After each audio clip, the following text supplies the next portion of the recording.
ప్రభువైన యేసుక్రీస్తు వారు మన కుటుంబములను కట్టకపోతే మనము ఎంత ప్రయత్నము చేసి మన కుటుంబమును కట్టుకోవాలని ఎంత శ్రమపడినా అదంతయు వ్యర్థమే.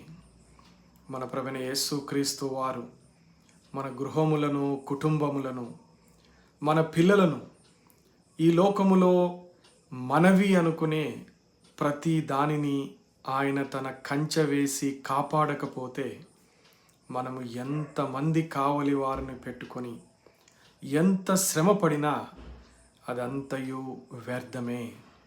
మన ప్రభువైన యేసుక్రీస్తు వారు మనకు ఎంతో గొప్ప సహాయకుడు.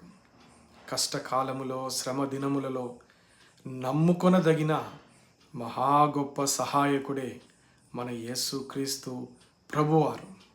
ఆయన సహాయము కొరకు